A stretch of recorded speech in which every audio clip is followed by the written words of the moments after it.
पिछले एपिसोड में आपने सुना कि कैसे राजीव गांधी एक साधारण पायलट से भारत के प्रधानमंत्री बने और कैसे उनके कुछ फैसलों ने उन्हें देश और विदेश दोनों जगहों पर विरोध और दुश्मनी का सामना करने पर मजबूर कर दिया। अब कहानी आगे बढ़ती है उस साजिश की तरफ जो धीरे धीरे आकार ले रही थी।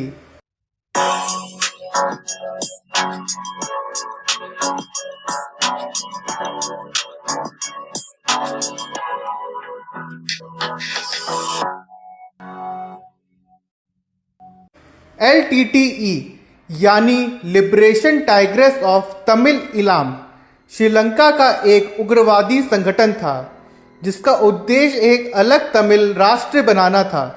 जब भारत ने 1987 में अपनी सेना श्रीलंका भेजी तो शुरुआत में LTTE ने इसका समर्थन किया, लेकिन जल्द ही ये संबंध दुश्मनी में बदल गया।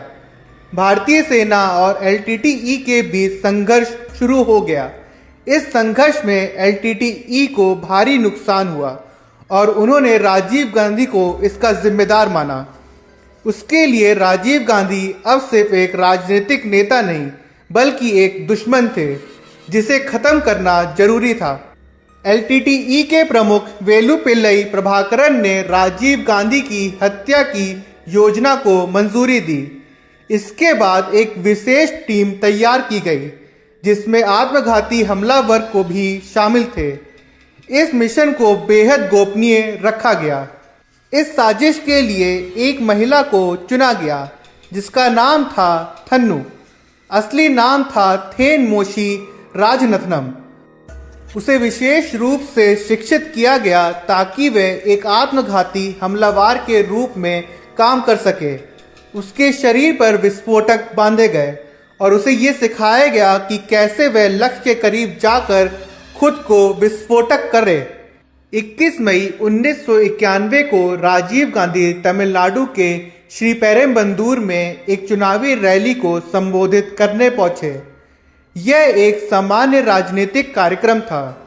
लोग उन्हें देखने और सुनने के लिए बड़ी संख्या में इकट्ठा हुए। राजीव गांधी अपनी आदत के अनुसार लोगों के बीच जाकर उनसे मिल रहे थे, हाथ मिला रहे थे, मुस्कुरा रहे थे। उनकी यही सहजता और लोगों के करीब जाने की आदत उनकी सबसे बड़ी ताकत भी थी और उस दिन उनकी सबसे बड़ी कमजोरी भी साबित हुई। रात करीब 10:20 का समय था। जैसे ही वह मंच की ओर बढ़ रहे थे, भीड़ में से एक महिला उनके पास आई।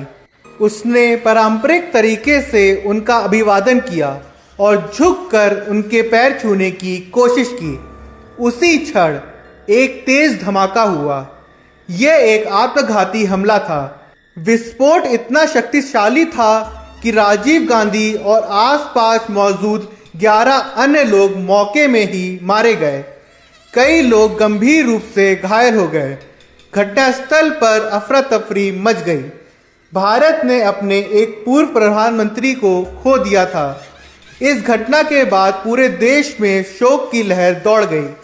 राजनीतिक माहौल पूरी तरह से बदल गया। चुनाव पर भी इसका असर पड़ा। जांच तुरंत शुरू की गई। इस केस की जांच के लिए एक विशेष जांच दल यानी SIT बनाई गई। बाद में CBI ने भी इस केस को अपने हाथ में ले लिया।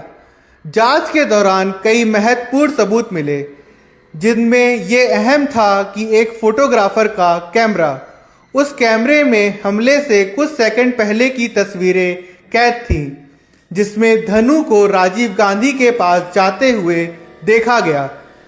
जांच में धीरे धीरे पूरी साजिश का खुलासा हुआ।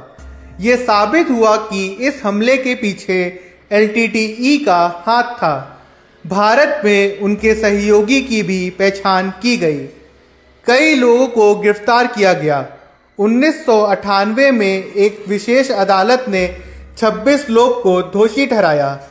इनमें से कुछ को मौत की सजा सुनाई गई, जबकि बाद में कई सजाएं उम्र कैद में बदल दी गई। ये केस कई सालों तक चलता रहा। ये सिर्फ एक हत्या का मामला नहीं था, बल्कि अंतर्राष्ट्रीय साजिश, आतंकवाद, और राजनीति हिंसा का एक बड़ा उदाहरण बन गया। राजीव गांधी की हत्या के बाद भारत की राजनीति में एक बड़ा बदलाव आया। कांग्रेस पार्टी ने सहानुभूति की लहर में चुनाव जीता। बाद में पीवी नरसिम्हा राव प्रधानमंत्री बने। राजीव गांधी के परिवार के लिए ये एक बहुत बड़ी व्यक्तिगत त्रासदी थी। सोनिया गांधी लंबे समय तक राजनीति से दूर रही, लेकिन बाद में उन्होंने कांग्रेस पार्टी की कमान संभाली। आज इतने सालों बाद भी राजीव गांधी की हत्या भारत के इतिहास की सबसे बड़ी और चौंकाने वाली घटनाओं में से एक मानी जाती है। ये घटना हमें यह याद दिलाती है कि राजनीति सिर्फ नीतियों और फैसलों का खेल नहीं, बल्कि इसमें जोखिम, दुश्मनी और कभी कभी जान का खतरा भी शामिल होता है। राजीव गांधी की कहानी एक ऐसे नेता की कहानी है जिसने आधुनिक भारत की नींव रखने की कोशिश की, लेकिन अपने ही फैसलों की वजह से ऐसे कुछ दुश्मन बना लिए जिन्होंने अथाह उनकी जिंदगी छीन ली। आप सुन रहे थे क्राइम तो होना ही था। अगर ये कहानी आपको सोचने पर मजबूर करती है तो इसे दूसरों तक जरूर पहुंचाएं। हम फिर मिलेंगे एक और ऐसी सच्ची कहानी के साथ। तब तक मैं आपसे अलविदा लेता हूं, आपका होस्ट कौशिक।